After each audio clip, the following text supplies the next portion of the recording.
Progress didn't die. It just stopped showing up. The 1990s should have been a golden age. The Cold War had ended. Globalization was accelerating, technology was poised to leap forward. But instead, the world stalled. No major breakthroughs emerged. Medicine regressed. Communication remained analog. Nations struggled to innovate. As if the spark of advancement had vanished with the disappeared. It had been over 20 years since the Jewish population vanished. And while the world had learned to live without answers, it hadn't learned to live without consequences. The silence left behind was no longer just spiritual. It was structural. The gears of civilization turned, but nothing moved forward. It was as if the future had been paused. Scientific journals thinned, patents declined, universities reported a drop in original thought. The brightest minds began to echo each other, recycling ideas that once sparked revolutions. In Silicon Valley, engineers hid invisible ceilings in Geneva. Physicists abandoned theories they once believed would unlock the universe. In Tokyo, AI research plateaued. The world was thinking in circles. And then came the disappearances. Non-Jews began vanishing quietly, without pattern, without warning. A teacher in Melbourne, a banker in Nairobi, a child in Montreal. No connection, no explanation, just absence.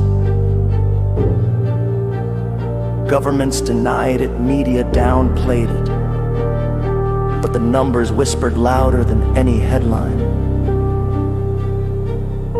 The vanishings hadn't stopped. They just changed shape.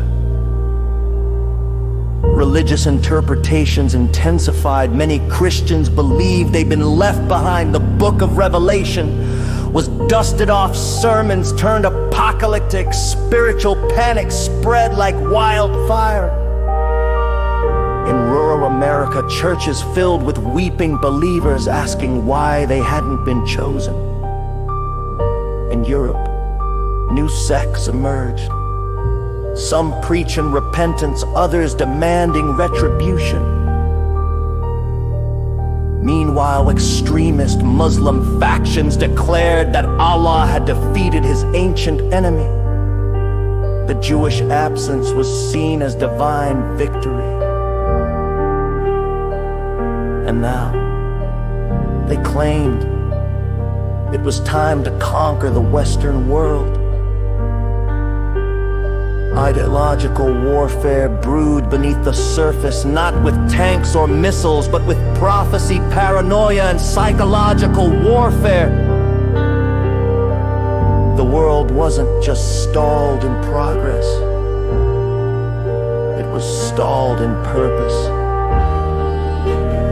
Art became nostalgic, music looped old fleeing literature, recycled ancient myths, culture turned inward. Afraid to imagine forward. In Paris, a filmmaker abandoned a sci-fi epic, claiming the future no longer feels real. In New York, a novelist burned his manuscript, saying the ending keeps disappearing. In Cairo, a poet wrote verses that vanished from the page hours after being penned. The world was haunted, not by ghosts, but by the absence of momentum, and beneath it all, the crater remained.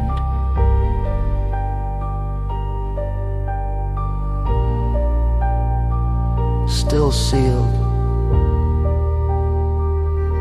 still silent.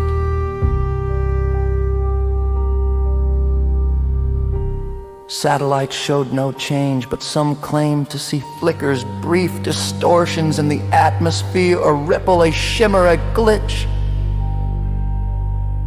Was the world broken, or was it being held in place?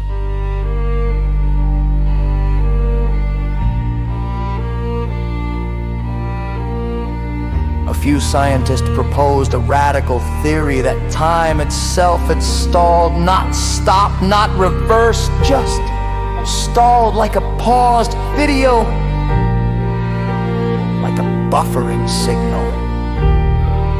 They pointed to anomalies, weather patterns repeating, stock markets looping, even human behavior echoing itself. But their papers were dismissed. Their funding vanished. Some of them did too.